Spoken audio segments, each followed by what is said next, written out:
bahwasanya Imam Al-Ghazali rahimahullahu taala di dalam salah satu kajian beliau ditulis bahwasanya manusia dalam pusaran nafsu itu terbagi menjadi 3.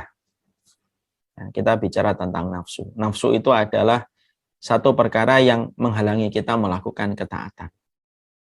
Nafsu itu yang menjadikan kita makan, kita minum, kita berhubungan suami istri, kita memiliki keinginan, itu adalah nafsu. Ya. Makanya malaikat tidak memiliki nafsu. Sehingga ketika dia bertamu kepada Nabi Ibrahim itu memberikan contoh terbaik ketika didatangi oleh malaikat. Maka disembelihlah sapi atau disembelihlah domba, disodorkan kepadanya, faqarrabahu ilaihim qala ala ta'kulun. Lalu malaikat itu tidak menyentuhnya dan tidak meliriknya. Sampai akhirnya Nabi Ibrahim mengatakan, kenapa kalian tidak makan? Karena memang malaikat tidak punya nafsu, sehingga mereka tidak ada keinginan untuk makan. Nah, itulah yang kita harus paham. Nafsu ini adalah perkara yang ada pada kehidupan kita, yang menjadikan kita makan, kita minum, kita memiliki keinginan untuk menutup aurat dengan pakaian-pakaian yang indah supaya tampak tampan, supaya tampak cantik. Itu semuanya merupakan bagian nafsu. Tentunya apa yang dikerjakan nafsu bisa menjadi perkara yang mubah, tapi perkara nafsu itu bisa mengarahkan kepada kerusakan-kerusakan, dan tidaklah rusaknya akhirat kecuali salah satunya karena tidak mampu mengendalikan nafsu yang Allah ciptakan dalam diri manusia. Makanya Imam Al-Ghazali mengatakan ada 3. Ada mereka yang diperbudak dengan hawa nafsunya. Jadi mereka betul-betul diperbudak oleh hawa nafsunya, sampai kemudian mereka itu menjadikan Tuhan mereka itu adalah hawa nafsunya. Mereka kemudian diperbudak oleh hawa nafsunya. Ada yang kedua yang mereka berjuang setiap waktunya untuk melawan hawa nafsunya. Terkadang dia menang, terkadang dia kalah. Ada yang ketiga, orang yang sudah mampu menyapih nafsunya, meletakkan nafsunya pada rendahnya kaki kehidupannya, dan dia berjalan sesuai dengan basirah dan sesuai dengan petunjuk. Makanya inilah perkara yang penting. Berarti kita tidak akan mampu menjaga hati kita sampai kita memiliki referensi tentang masalah nafsu yang sebenarnya ini merupakan perkara yang berkaitan tentang hati. Maka setelah kita memahami bahwasanya nafsu adalah yang membuat kita makan, yang membuat kita punya keinginan, panjang angan-angan, dan lain sebagainya, berarti nafsu itu merupakan sesuatu yang tidak bisa dibunuh. Nafsu itu tidak bisa dibunuh. Karena nafsu itu pada dasarnya memang lengket pada setiap ruh kehidupan manusia. Makanya Allah tidak pernah menyebutkan di dalam Al-Quran itu, Allah menyebutkan supaya kita membunuh nafsu. Yang ada di dalam Al-Quran itu adalah orang yang menahan nafsu. Ya. Jadi sesungguhnya nafsu itu tidak bisa dibunuh. Kapan nafsu itu akan hilang, Ustaz? Nafsu itu akan hilang tepat ketika seseorang meninggal dunia. Disitulah nafsu itu akan hilang, mati dia. Bersama dengan ruh yang telah dicabut dari jasad. Kalau ruh telah dicabut dari jasad, maka tidak ada nafsu. Makanya ketika orang meninggal dunia di alam barzah, tidak lagi dia punya angan-angan. Dia tidak lagi punya keinginan-keinginan sebagaimana keinginan di dunia. Dia tidak lagi memperhatikan baju. Ketika orang sudah di alam barzah, tidak lagi memperhatikan menu makanan. Tidak lagi memperhatikan bagaimana berhubungan suami istri ketika mereka sudah di dalam alam barzah. Kemana semua perginya keinginan-keinginan itu? Perginya semua keinginan itu adalah dengan perginya nafsu ketika dia telah mati. Berarti ketika seseorang itu hidup, pada dasarnya nafsu itu tidak bisa dibunuh karena dia tetap menyertai. Orang kalau membunuh nafsu ya berarti dia tidak makan, dia tidak minum, dia tidak melakukan keinginan apapun, dan itu mustahil bagi manusia. Memang Allah ciptakan nafsu menjadi ujian bagi manusia. Ya. Jadi Allah menciptakan nafsu, lalu Allah tempelkan nafsu pada setiap ruh pada kehidupan manusia untuk menjadi ujian. Untuk menjadi ujian.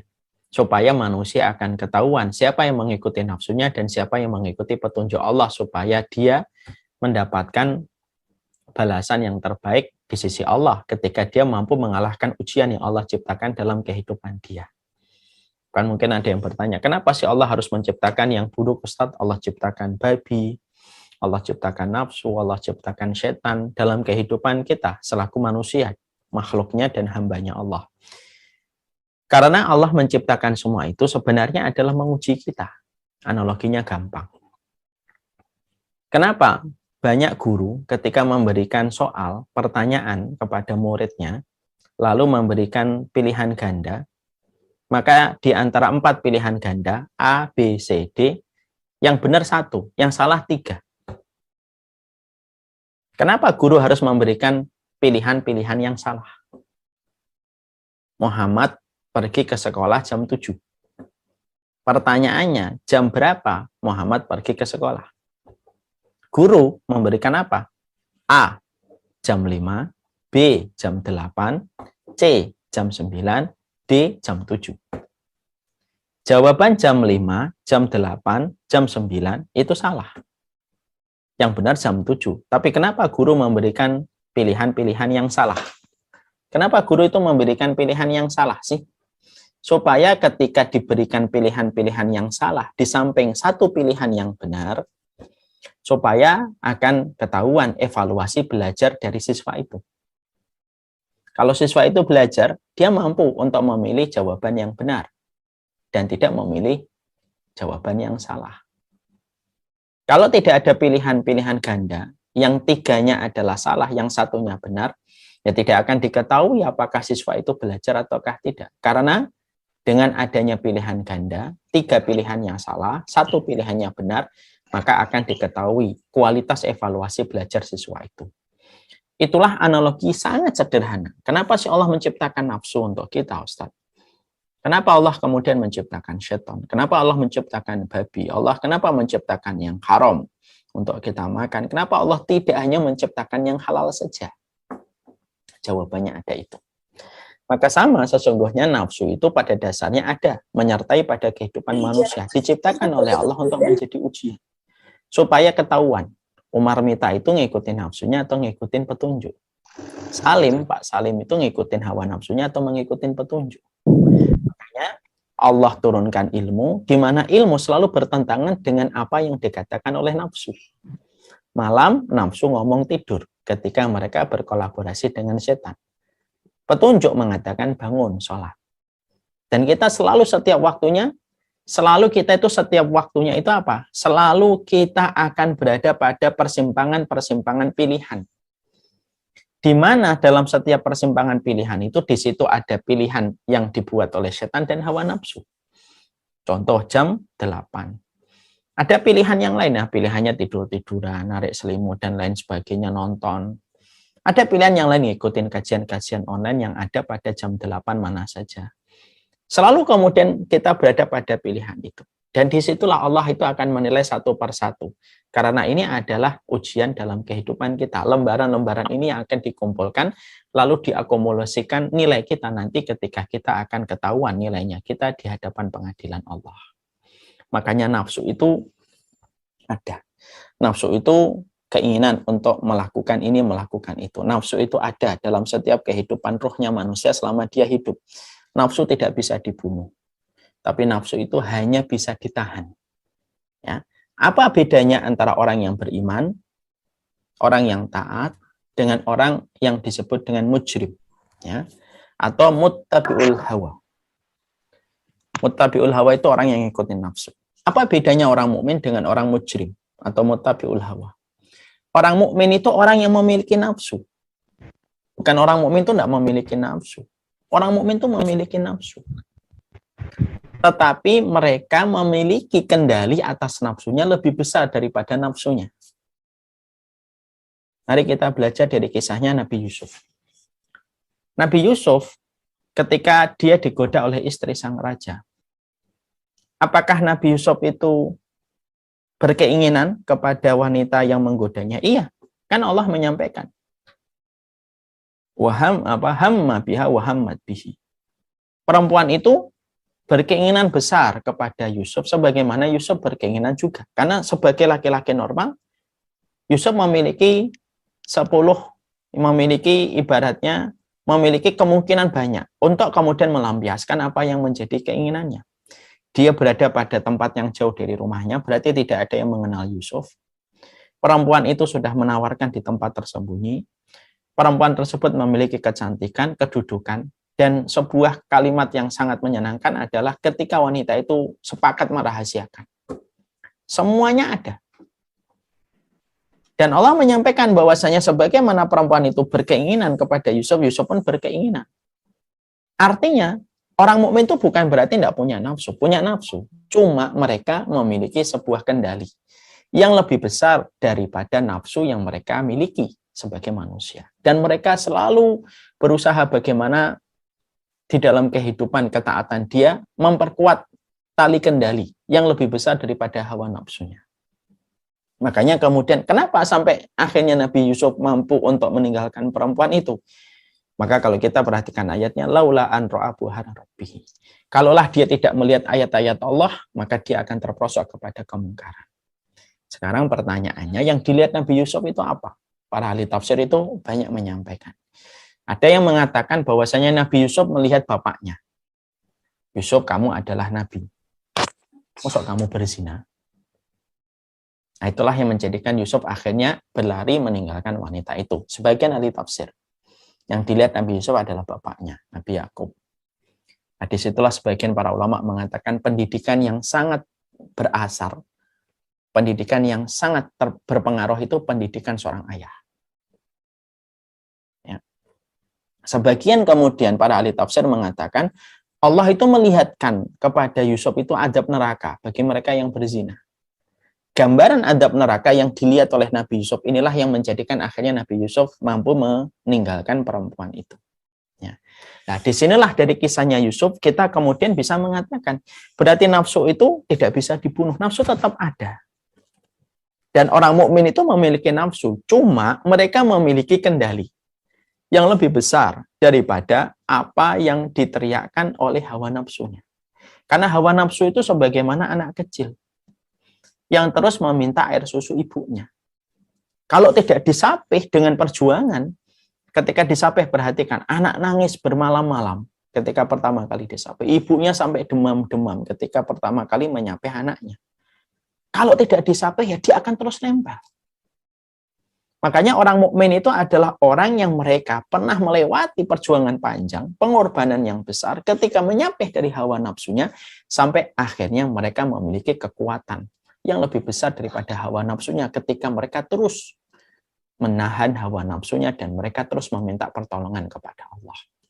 Dan itu lahir dari habit dan kebiasaan yang mereka terus tumbuhkan sampai akhirnya mereka mampu memisahkan dirinya dari hawa nafsu itu.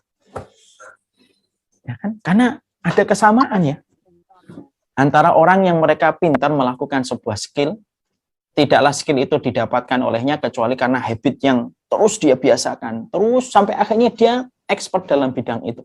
Sama. Kalau kita ngelihat Cristiano Ronaldo, kenapa dia bisa sepintar itu menggonceng bola, menendang bola, sekencang itu dia berlari, sepintar itu dia memperdaya setiap musuhnya ketika dia berusaha mencari celah untuk menghantarkan bolanya ke gawang lawan. Itu karena latihan dari kecil. Orang yang beriman itu adalah memiliki keserupaan. Bahwasanya mereka terus berusaha untuk menjaga hawa nafsunya. Ketika mereka tahu lemah di pandangan, mereka terus tundukkan pandangan. Ketika mereka tahu lemah di telinga, mereka terus menjaga telinganya dari sesuatu yang menurut dia akan menjerumuskan dia kepada nafsu ketika dia tidak kuat untuk menjaga nafsunya. Habit yang mereka lakukan setiap waktunya, itulah yang menjadikan mereka mampu untuk menolak nafsu, menahan nafsunya. Bukan mereka tidak ada nafsunya. Manusia tidak ada yang tidak punya nafsu. Makanya orang di luar sering ngomong, alah munafik kamu, padahal hatinya kamu mau kok. Loh memang semua orang punya nafsu kok. Yang membedakan itu kamu melepas nafsumu atau kamu kendalikan nafsumu. Nah itu orang mukmin. Jadi orang mukmin itu sekali lagi bukan nggak punya nafsu. Kalau orang mukmin nggak punya nafsu, dia nggak punya anak, dia nggak makan, dia nggak minum, dia nggak punya keinginan untuk apa-apa. Orang mukmin tetap memiliki nafsu, cuma mereka mampu mengendalikan nafsunya dengan pertolongan Allah dan kekuatan yang mereka latih setiap waktunya. Makanya beruntung itu siapa? Orang yang terus kemudian mengasah, kemudian melatih nafsunya supaya nafsunya tunduk di bawah kendali keimanan. Ada yang kedua, mujrim. Mujrim itu adalah muttabi'ul hawa, yaitu adalah orang yang mengikuti hawa nafsunya. Ngikutin hawa nafsu itu tidak ada habisnya. Ikutin hawa nafsu itu tidak ada habisnya. Terus diikutin 1, 2, 3, 4, dia tidak ada habisnya. Karena apa? Satu nafsu akan meminta nafsu berikutnya. Nafsu memandang akan meminta nafsu untuk bicara. Perhatikan perjalanan orang yang terjerumus kepada nafsunya ketika minum, ketika berzina. Mari kita bedah breakdown alurnya. Pertama kali dimulai dari nafsu mata dulu, yang diumbar. Melihat, dia suka, dia biarkan, itu merusak kondisi hatinya. Karena pandangan itu kan panah beracun. Ya, dan ingat, laki-laki itu lemah di masalah wanita. Makanya saya nasihatkan untuk diri saya dan semua bapak-bapak. Jangan pernah melawan pada satu kekuatan yang kita sudah dinobatkan lemah. Yaitu adalah ketika sudah berhadapan dengan fitnah wanita. Kita kembali ke contoh tadi. Ketika mata sudah melihat, nafsu itu tidak berdiri satu. Dia sudah membuat terminal banyak. Terminal mata sudah didapatkan, kemudian ada keinginan. Nafsu berikutnya apa? Untuk bicara. Dari melihat sekali, 2 kali, 3 kali. Lalu kemudian ada timbul desakan kuat. Nafsu untuk bicara. Nafsu bicara. Mulai memperkenalkan diri. Mulai mencari bahan-bahan dan materi-materi omongan dan obrolan yang bisa menjadikan orang itu suka kepada kita. Terus, nafsu itu kemudian boleh selesai? Enggak. Nafsu tangan kemudian sudah mulai menguat untuk memegang bagian dari orang yang dia suka. Nafsu tangan. Tangannya kemudian pengen memegang. Pertama kali dipegang malu, sungkan, tersipu-sipu. Nanti ketika sudah bisa megang, apakah berhenti? Enggak. Enggak berhenti. Kemudian nafsu tangan berpindah kepada nafsu, yaitu adalah apa? Nafsu kemudian anggota tubuh yang lainnya. Terus itu. Para ulama kemudian menyampaikan dari sebuah kilas balik, perjalanan orang ketika mereka itu terjadinya perzinahan, itu merupakan akumulasi dari nafsu. Satu menuju nafsu yang kedua, menuju nafsu yang ketiga, menuju nafsu keempat, terus tanpa terhenti. Ibaratnya, sebagaimana truk yang turun, lalu dia remblong. Dan tidak ada yang menghentikannya, kecuali rahmatnya Allah dan keinginan kuat darinya ketika harus menghentikan itu. Makanya kemudian, akhirnya apa? Nafsu memang begitu, kayak anak bayi. Anak bayi itu kalau nggak diturutin, nangis dia. Kalau memang belum pernah kita sampai, dia akan nangis terus supaya bisa mendapatkan apa yang dia mau, yaitu adalah air susu ibunya. Makanya perjuangannya itu, kata para ulama salaf dulu, kalau kamu ingin memisahkan nafsumu dari dirimu, kamu ini kemudian harus betul-betul kayak perjuangan seorang ibu ketika menyapai anaknya. Anaknya nangis-nangis, ibunya sampai demam berhari-hari. Tapi akhirnya bisa dilewati masa itu. Anak akhirnya tidak lagi ngepeng kepada ibunya, nusuk kepada ibunya, tapi sudah mulai membiasakan minum, makan-makan yang dari luar. Dan itu terjadinya dengan pengorbanan yang besar pertama kali. Ketika dia harus berpisah dengan air susu ibunya. Dan para ulama memotret nafsu itu kayak air susu ibu bagi kehidupan anak. Dan memisahkan anak dari air susu ibu itu dilewati dengan pengorbanan yang besar. Dan itu yang kemudian terjadi. Makanya akhirnya disitulah kita paham. Bedanya dengan mujrim. Mujrim itu mereka punya nafsu. Dan setiap punya nafsu dilampiaskan. Yang lebih parah lagi sudah melampiaskan nafsunya, mereka juga mengomentari orang yang beriman. Makanya orang yang sudah terjerat nafsu itu apa? Terus ngikutin. Dan kita harus ingat apa yang disampaikan oleh Imam Ibnu Qayyim al-Jauziyah. Nafsu itu kalau diturutin melakukan dosa, mungkin pertama kali nikmat. 1 kali, 2 kali, 3 kali, 4 kali, 5 kali, 6 kali, 7 kali, terus dia akan mendapatkan nikmat. Sampai pada satu waktu, dosa yang ditimbulkan dari nafsu itu tidak lagi memberikan kenikmatan. Ketika tidak lagi memberikan kenikmatan, itu pun dia tidak bisa keluar dari lingkaran dosa itu. Karena dosa itu bagaikan lumpur hidup. Terus menarik orang ke dalam. Dia terus menarik ke dalam. Dan tidak dilepaskan dengan begitu mudah. Mari kita ambil contoh. Apakah orang berzina, ketika dia penasaran dengan nafsunya, diturutin mata, turun ke telinga, turun ke mulut, turun ke tangan, turun ke mulutnya, turun ke kemaluannya, sampai terjadi perzinahan, sekali, 2 kali, 3 kali, akan terus kemudian merasakan kenikmatan berzina? Enggak. Karena yang haram itu ada saatnya hilang kenikmatannya. Dahsyatnya, ironisnya, ketika hilang itu kemudian kenikmatannya, orang yang melakukan dosa pun tidak bisa keluar dari dosa itu. Karena apa? Karena dosa itu mencengkram sebagaimana lumpur hidup. Lihat orang yang pakai narkoba. Sekali, 2 kali, 3 kali merasakan kenikmatan. Lama-lama, nikmatnya hilang. Yang dirasakan apa? Sakau. Nggak bisa mikir. Terus kemudian nggak ada yang bisa dikerjain. Nyusahkan orang. Gitu. Tapi itu pun dia tidak bisa berhenti. Walaupun sudah tidak ada lagi kenikmatannya. Betul kata Imam Ibnu Qayyim.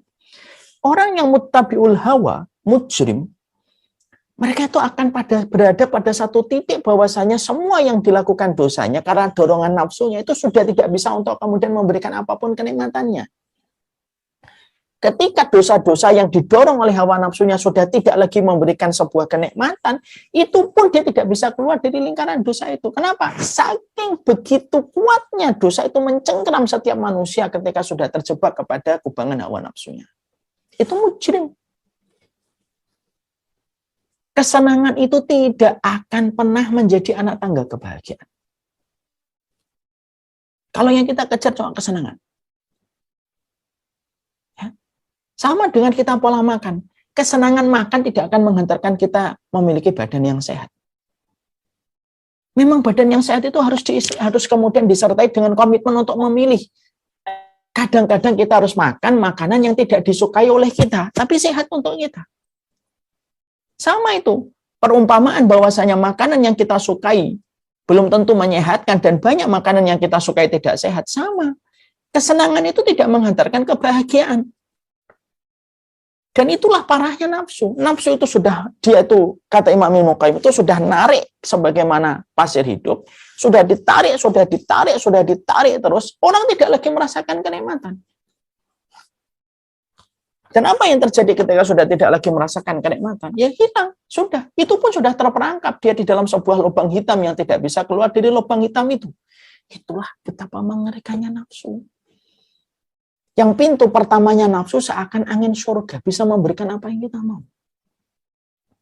Anak yakin tuh, homo, bagi sebagian orang yang kemudian homo, apakah nikmat?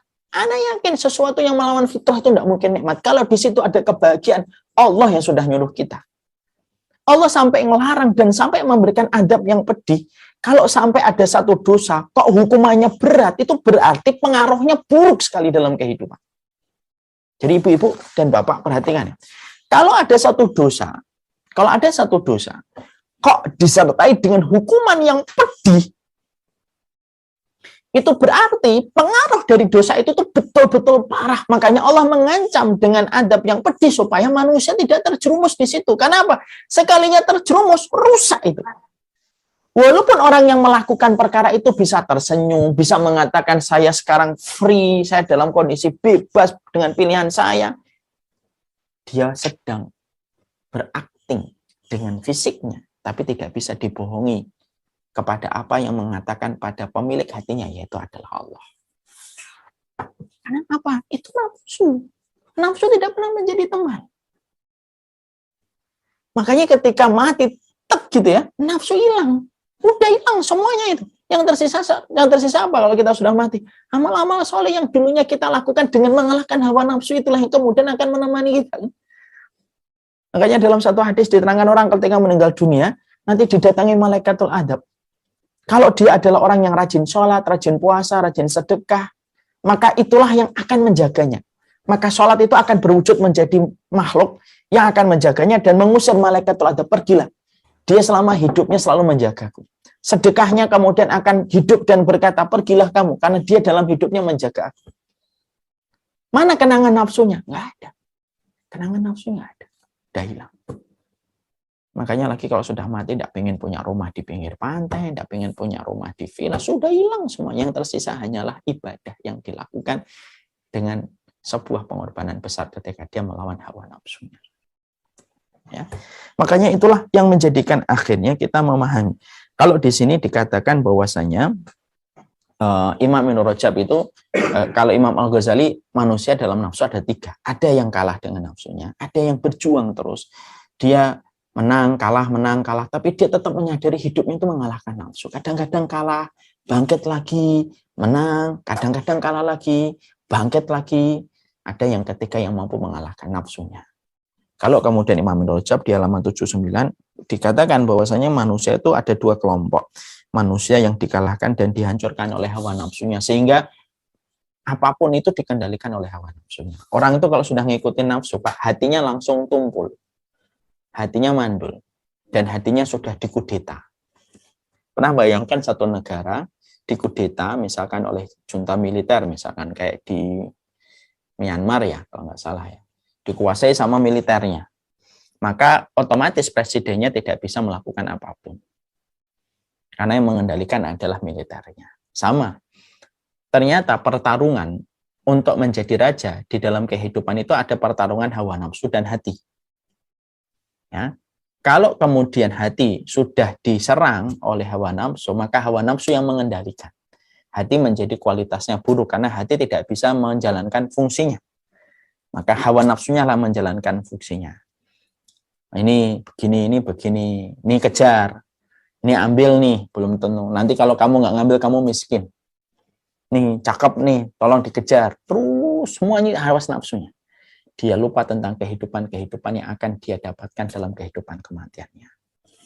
Ya, jadi nafsu itu didorong oleh setan, bersinergi dengan dunia, keinginan, kepuasan, jadi satu itu menjadi sebuah koalisi untuk mengalahkan hati. Kalau hati sudah dikuasai oleh ini, hati lumpuh.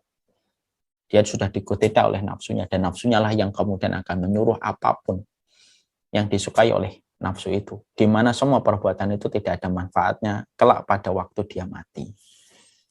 Maka kemudian yang kedua ada orang yang kemudian mereka berhasil menguasai nafsunya, menundukkannya dengan latihan-latihan yang kemudian selalu dia lakukan setiap waktunya. Mengalahkan nafsu tentunya tidak mudah, ya. Sebagaimana yang tadi saya sampaikan, Cristiano Ronaldo tidak mungkin menjadi pemain expert dalam bola tanpa ada sebuah latihan yang panjang, exercise yang panjang gitu. Sama di dalam pola kita untuk mengalahkan nafsu itu ada sebuah pola yang harus dipelajari. Nah, tentunya inilah yang menjadi salah satu hal yang juga kita harus kaji. Wassalamualaikum.